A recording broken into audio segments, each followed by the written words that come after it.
Pour bien comprendre le Moyen-Orient d'aujourd'hui, avec ses conflits, ses tensions, il faut faire un retour en arrière. On va se pencher sur une période charnière entre 1970 et 2003 où tout, absolument tout, a été remodelé. Alors tout commence, ou plutôt tout s'arrête, en 1970. C'est l'année de la mort de Gamal Abdel Nasser, le grand leader égyptien. Et avec lui, c'est tout un rêve qui s'éteint. Le projet d'un nationalisme arabe, uni, laïque, qui avait vraiment marqué les années 60, c'est fini, terminé. Et cet effondrement, ça crée un vide immense. Un vide de pouvoir, mais aussi un vide idéologique. Toute la région se retrouve un peu perdue, face à une question qui va tout déterminer pour la suite. Et maintenant, on fait quoi ? Qu'est-ce qui va remplacer ce grand rêve ?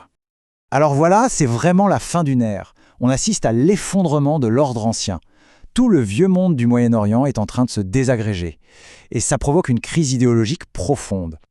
Ce qui est fascinant, c'est de voir le changement de discours. Dans les années 60, on parlait de panarabisme, de socialisme, de révolution laïque.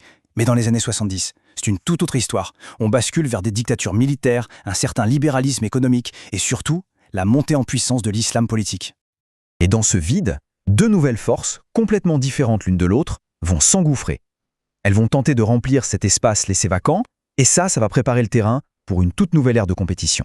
Alors, qui sont ces deux forces ? D'un côté, on a les monarchies du Golfe, Arabie Saoudite en tête, leur pouvoir, l'argent. Une richesse pétrolière immense qui leur sert à promouvoir un islam très conservateur. Et de l'autre côté, l'Iran, après la révolution de 1979. Son pouvoir à lui, c'est l'idéologie, un modèle d'islam politique qui cherche à s'exporter par l'inspiration.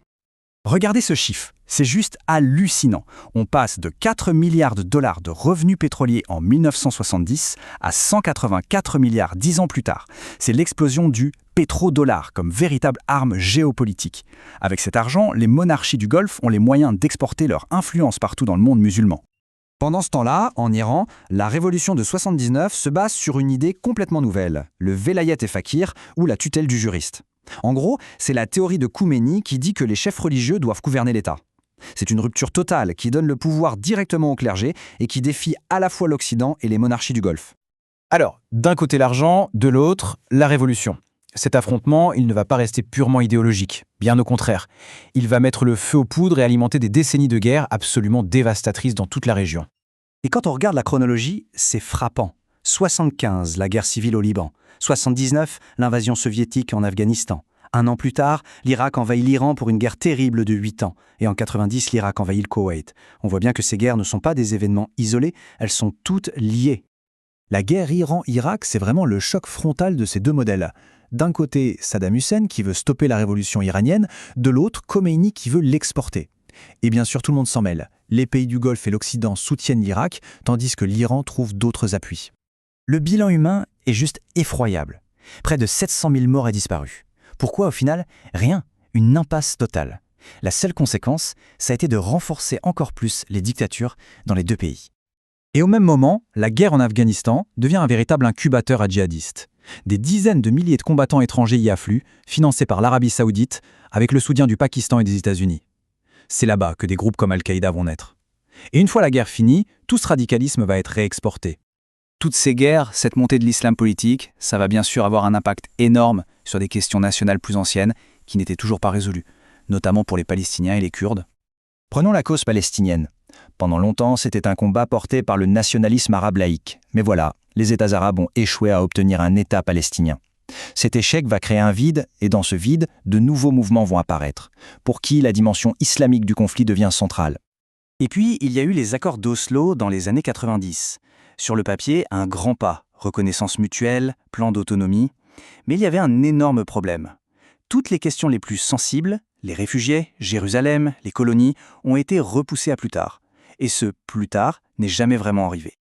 Et voilà le résultat concret, une Cisjordanie découpée en zones où l'autonomie palestinienne réelle est très limitée. La plus grande partie, la zone C, plus de 60%, reste sous contrôle total israélien. On imagine bien la désillusion que ça a pu créer et comment ça a pu favoriser la montée de groupes comme le Hamas.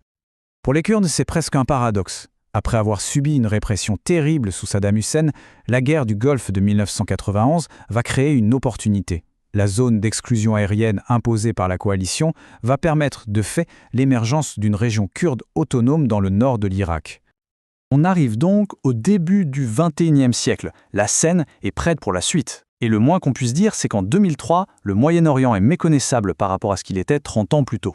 Faisons le bilan en 2003. Le rêve du panarabisme est mort. À la place, on a des dictatures militaires, les monarchies du Golfe richissimes et l'Iran comme grande puissance chiite. Les rivalités sont désormais sectaires. Et chose nouvelle, des acteurs non étatiques comme le Hezbollah ou Al-Qaïda sont devenus des joueurs majeurs. Toute cette période, ces 30 années, ont en fait dessiné les lignes de faille du Moyen-Orient du XXIe siècle. La question c'est, que se passe-t-il quand ces lignes de faille se rompent ? Eh bien la réponse on la connaît, car c'est l'histoire des 20 dernières années.